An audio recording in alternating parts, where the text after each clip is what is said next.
Yo, what is good, my anime people?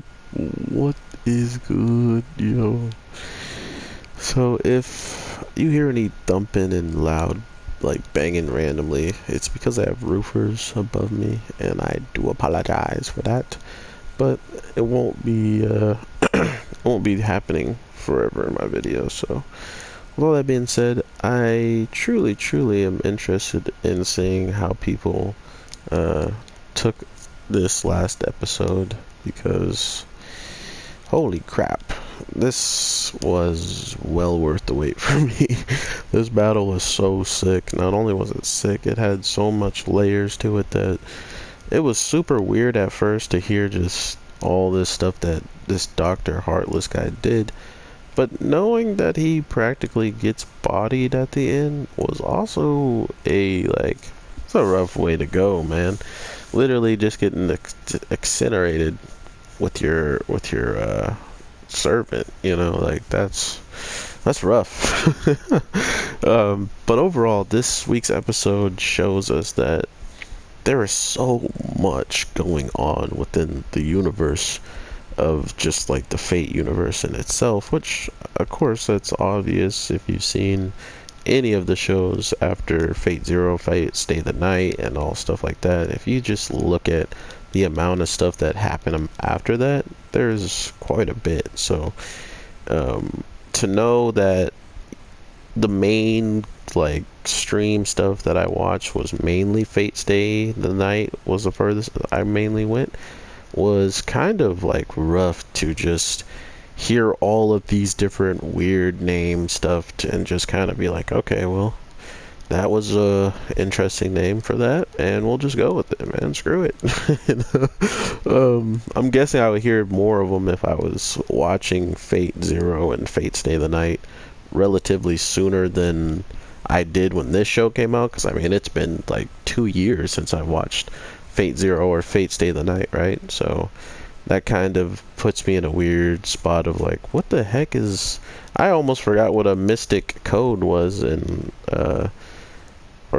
mystic coding, or even once I saw the guy summon the servant, I was ready for something to pop off. But these are the types of shows that kind of give me this good feeling that if there is more, that it might have just needed to slowly like inch its way being something that it wanted to be, and then giving us something that we wanted to see later, right?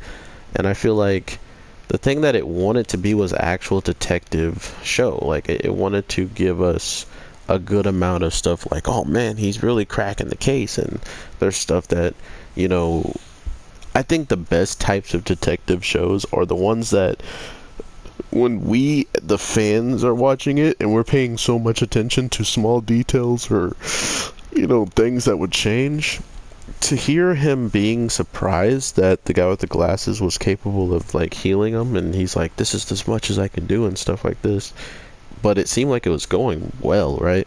That was a throw off for me with what he said already, saying that we don't have someone that can take care of me on standby like as good as I would want.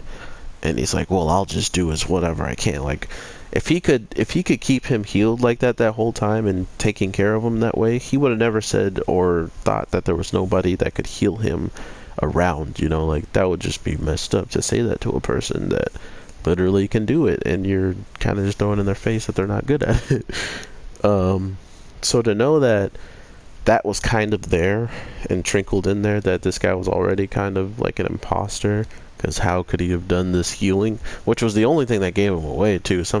An act of kindness is what threw you off, because not only was it kindness, but if he passed away in this moment, he loses his edge, right? Not only that, it comes to find out that the same person who's transformed into his student is also somebody who is the one summoning the faker. So we learned that he has created his own type of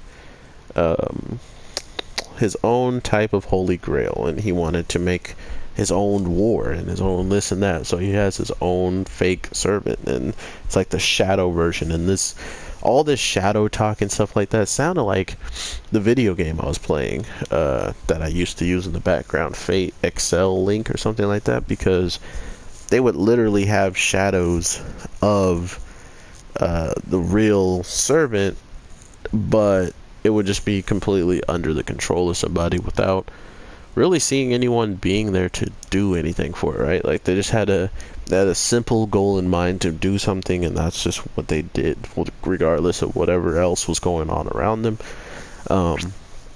But that's not the case with her, right? Like these fakers have memories and lives and stuff like that, and seemingly accepted the fate bestowed upon them that, well, at least that Heartless gave her. And she was somebody who was in that time period. It's just that she went down a whole different route than, maybe she should have. And because of it, she was more down to do these like shady things. Wow, a plane chose to fly by. I got roofers up. This is just getting to be an interesting day for my audio.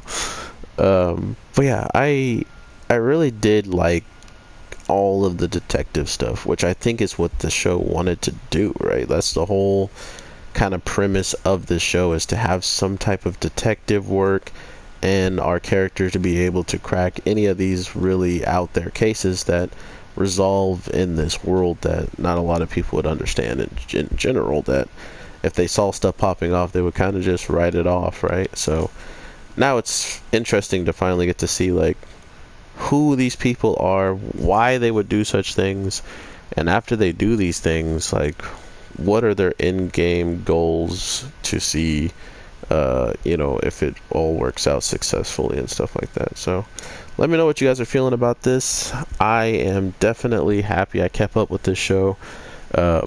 Seeing Gray learn kind of her final step and final fighting tool was another reason why I kind of feel like this show wanted to be more of a detective show, because he really wanted to win this battle without having to put Gray in the front lines and stuff like that.